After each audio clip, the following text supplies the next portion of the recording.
ಶಿಕ್ಷಕರಿಗೆ ತುಂಬಾ ಗೌರವ ಕೊಡ್ತಾಯಿದ್ದು. ಶಿಕ್ಷಕರಂದರೆ ನಮಗೆ ತುಂಬಾ ಭಯ.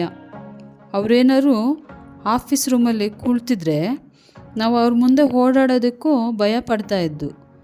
ನಾವು ಅವ್ರು ಏನೇ ಹೋಮ್ವರ್ಕ್ ಕೊಟ್ಟರು ಅದನ್ನು ನೀಟಾಗಿ ಮಾಡಿಕೊಂಡು ನೆಕ್ಸ್ಟ್ ಡೇ ಹೋಗಿ ನಾವು ಶಿಕ್ಷಕರಿಗೆ ತೋರಿಸ್ತಾಯಿದ್ದು. ಆವಾಗಿನ ಶಿಕ್ಷಣ ಹೇಗಿತ್ತು ಅಂದರೆ ಆಟ ಪಾಠದ ಜೊತೆ ಮಕ್ಕಳಿಗೆ ಗುರುಭಕ್ತಿಯನ್ನು ಸಹ ಅವರು ಕಲಿಸ್ತಾಯಿದ್ರು. ಅವಾಗೇನಾಗ್ತಿತ್ತು ಅಂದರೆ ಮಕ್ಕಳು ಬರೀ ಓದು ಮಾತ್ರ ಇತ್ತು. ಶಿಕ್ಷಕರು ಏನು ಹೇಳಿದರೂ ಅದನ್ನು ಕರೆಕ್ಟಾಗಿ ಕ್ಲಾಸ್ ರೂಮಲ್ಲಿ ಕೇಳಿಸ್ಕೊಂಡು ಅದನ್ನು ಮನೆಗೆ ಹೋಗಿ ವಿದ್ಯಾಭ್ಯಾಸವನ್ನು ಮಾಡ್ತಾಯಿದ್ರು. ಇಲ್ಲಿ ಗುರು ಮತ್ತು ಶಿಕ್ಷಕರ ಮಧ್ಯೆ ಏನಾಗುತ್ತೆ ಅಂದರೆ ಅಲ್ಲಿ ಒಂದು ಬಾಂಧವ್ಯ ಇರ್ತಾಯಿತ್ತು. ಅವ್ರು ಏನು ಹೇಳಿದ್ರು ನಾವು ತಪ್ಪದೇ ಅದನ್ನು ಪಾಲಿಸ್ತಾ ಹೋಗ್ತಾಯಿದ್ದು. ಇಲ್ಲಿ ನಾನೊಂದು ಮಾತನ್ನು ನೆನಪಿಸ್ಕೊಬೇಕು. ಅದೇನೆಂದರೆ ಗುರು ದೇವೋ ಭವ. ನಾವು ಗುರುಗಳನ್ನ ದೇವರ ರೂಪದಲ್ಲಿ ನಾವು ನೋಡ್ತಾ ಇದ್ದು. ಆದರೆ ಹಿಂದಿನ ಕಾಲದಲ್ಲಿ ಮಕ್ಕಳು ಏನು ಮಾಡ್ತಾರೆ, ಅವರಿಗೆ ಶಿಕ್ಷಕರಂದರೆ ಭಯನೇ ಇಲ್ಲ. ಅವರು ಓದಲೇ ಇರಲಿ, ಅವರು ಯಾವತ್ತೂ ಶಿಕ್ಷಕರಿಗೆ ಗೌರವವನ್ನು ಕೊಡೋದೇ ಇಲ್ಲ. ಅವರು ಶಿಕ್ಷಕರು ಎದುರುಗಡೆ ಹೋಗ್ತಾಯಿದ್ರು ಸುಮ್ಮನೆ ಅವ್ರ ಮುಂದೆ ನಡ್ಕೊಂಡು ಹೋಗ್ತಾರೆ ಮಕ್ಕಳು. ಅವರು ಓದೋಕ್ಕೆ ಬರೆದಿದ್ರೂ ಪರವಾಗಿಲ್ಲ, ಆದರೆ ಶಿಕ್ಷಕರಿಗೆ ಗೌರವ ಕೊಡೋದನ್ನು ಕಲಿಬೇಕು. ಇವಾಗಿನ ಕಾಲದ ಮಕ್ಕಳು ಏನು ಮಾಡ್ತಾರೆ ಅಂದರೆ ಶಿಕ್ಷಕರು ಏನಾದ್ರು ಹೇಳಿದರೆ, ಯಾಕೆ ಮಿಸ್ ನಂಗೆ ಹೊಡಿತೀರಾ, ಯಾಕೆ ಸರ್ ನಂಗೆ ಹೊಡಿತೀರಾ, ನಾನೇನು ತಪ್ಪು ಮಾಡಿದ್ದೀನಿ ಅಂತ ಕೇಳ್ತಾರೆ. ಆದರೆ ಮಕ್ಕಳು ಏನು ತಪ್ಪು ಮಾಡಿದ್ದೀವಿ ಅಂತ ಅವಕ್ಕೆ ಇವಾಗ ಗೊತ್ತಾಗಲ್ಲ. ಮುಂದೆ ಅವರು ದೊಡ್ಡವರಾಗಿ ಬೆಳೆದ ಮೇಲೆ ಗೊತ್ತಾಗುತ್ತೆ, ನಾನು ಏನು ಮಾಡಿದ್ದೀನಿ, ಏನು ತಪ್ಪು ಮಾಡಿದ್ದೀನಿ, ಎಲ್ಲಿ ನನಗೆ ತಪ್ಪಾಗಿದೆ ಅಂತ ಅವರಿಗೆ ಗೊತ್ತಾಗುತ್ತೆ.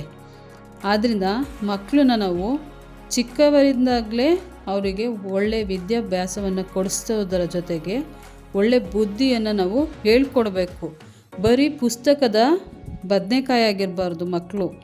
ಇಡೀ ಪ್ರಪಂಚದಲ್ಲಿ ಏನಾಗ್ತಿದೆ ಅನ್ನೋದು ಸಹ ಗೊತ್ತಿರಬೇಕು. ನಾವು ಕೇವಲ ಬಾವಿ ಕಪ್ಪೆಗಳಾಗಿ ಇರಲೇಬಾರ್ದು, ಆಯಿತಾ? ನಮಗೆ ಹೊರಗಿನ ಪ್ರಪಂಚ ಹೇಗಿದೆ ಅಂತಲೂ ನಮಗೆ ಶಿಕ್ಷಕರು ತಿಳಿಸ್ಕೊಡ್ತಾರೆ.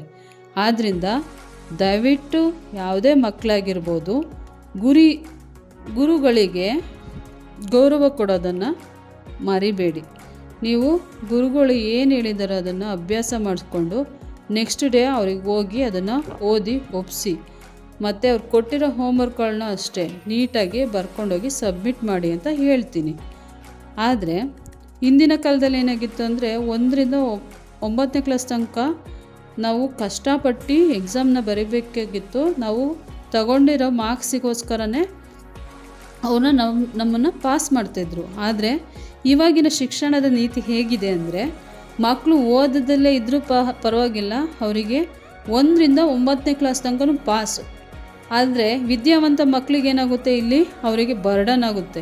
ಅವರು ಓದಿರೋದೆಲ್ಲ ವೇಸ್ಟ್ ಆಗ್ತಿದೆ. ಆದ್ದರಿಂದ ದಯವಿಟ್ಟು ಮೊದಲಿದ್ದ ಶಿಕ್ಷಣದ ನೀತಿ ಜಾರಿಗೆ ಬರಲೇಬೇಕು. ಏಕೆಂದರೆ ಓದಿದ ಮಕ್ಕಳಿಗೆ ಬೆಲೆ ಸಿಗಲೇಬೇಕು. ಆದ್ದರಿಂದ ಯಾರ್ಯಾರು ನನ್ನ ಚಾನಲ್ನನ್ನು ಸಬ್ಸ್ಕ್ರೈಬ್ ಮಾಡ್ಕೊಂಡಿಲ್ವೋ ಅವ್ರು ದಯವಿಟ್ಟು ಸಬ್ಸ್ಕ್ರೈಬ್ ಮಾಡ್ಕೊಳ್ಳಿ, ಲೈಕ್ ಮಾಡ್ಕೊಳ್ಳಿ, ಶೇರ್ ಮಾಡ್ಕೊಳ್ಳಿ. ಹೀಗೆ ನನ್ನ ಯೂಟ್ಯೂಬ್ ಚಾನಲನ್ನು ಸಪೋರ್ಟ್ ಮಾಡಿ ಫ್ರೆಂಡ್ಸ್ ಅಂತ ಕೇಳ್ಕೊತೀನಿ.